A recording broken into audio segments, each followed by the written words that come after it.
পুরাতন মালদা পৌরসভার চেয়ারম্যানের পদ থেকে কার্তিক ঘোষকে সরানো নিয়ে আবারও বিস্ফোরক দলেরই এক কাউন্সিলরের।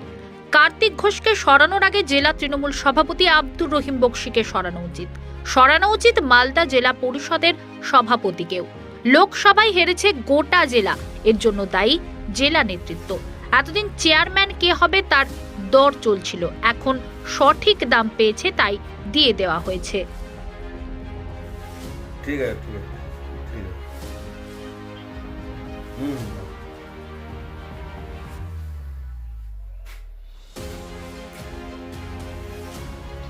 এই মন্তব্য বলার কারণ কি? রাজ্যের নির্দেশ মতো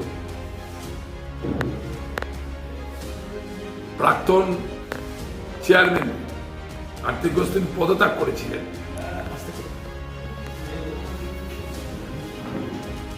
এবং পরবর্তীতে রাজ্যের নির্দেশেই কাউন্সিলর বিভূতিভূষণ ঘোষের নাম আমাদের কাছে আসে।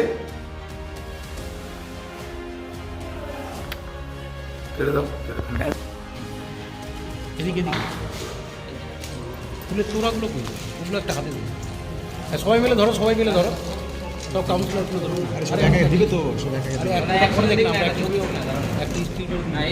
এদিকে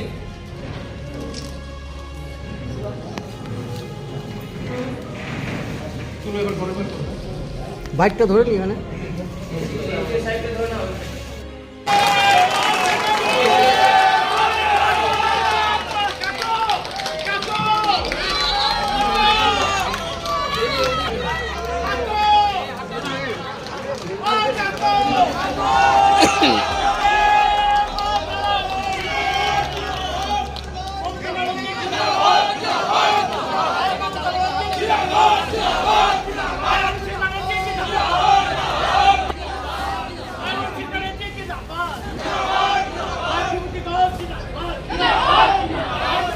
নিয়ে যাচ্ছে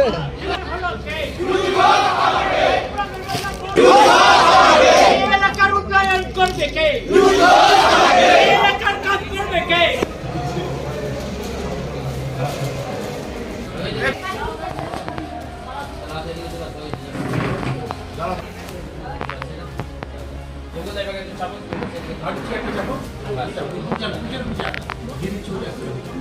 দাদা একটু দিকে থাকা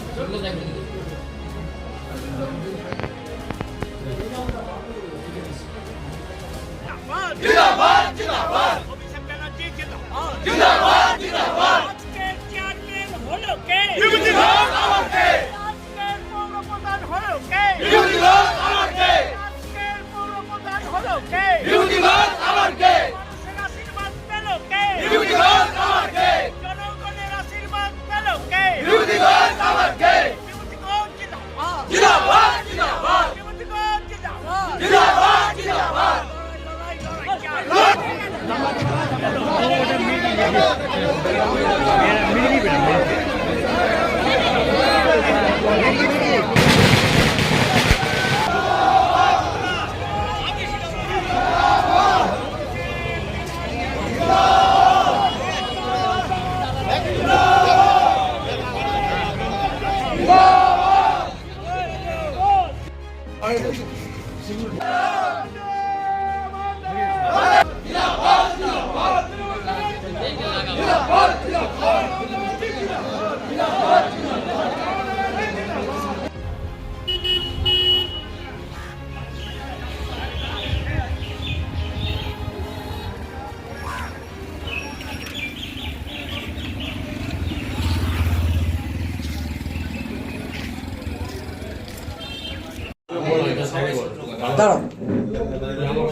এমনি একটু গল্প করে একটু ভিজুয়াল করি।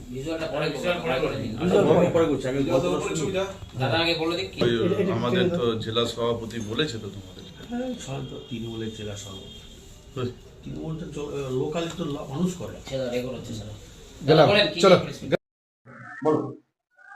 কোথায় কে কি কোনভাবে বিচ্ছিন্ন বক্তব্য রাখছেন সেটার ব্যাপারে আমরা দল অবগত না, কারণ বিজেপি নিশ্চয়ই ঠিক করবে না কোন পৌরসভার কে চেয়ারম্যান হবে। যে কার্তিক ঘোষ রেজিগনেশন জমা দিয়েছে দলের সিদ্ধান্ত অনুযায়ী, কার্তিক ঘোষও দলের অত্যন্ত শৃঙ্খলাপরায়ণ নেতা, সেই জন্যই দলের অনুশাসন মেনে তিনি রেজিগনেশন দিয়েছেন। আর কাকে চেয়ারম্যান করা হবে সেটা তো বিজেপি ঠিক করে না, আর রাস্তায় আলোচনা করে ঠিক হয় না। দলীয় সিদ্ধান্ত মোতাবেক বিভূতি ঘোষ চেয়ারম্যানে ওভারটেকিং করেছেন। এখানে বাইরের যারা বিজেপি হোক, কংগ্রেস হোক, সিপিএম হোক, যারা তামাক খাওয়ার চেষ্টা করছেন তাদেরকে বলবো এগুলোর ব্যাপারে তাদের মাথা না ঘামানোই ভালো। আমাদের দল, আমাদের কাউন্সিলর, আমরা বসে সবাই এক হয়ে যাব। এই বাইরের যারা মাতামাতি করতে চাইছে, কংগ্রেস, সিপিএম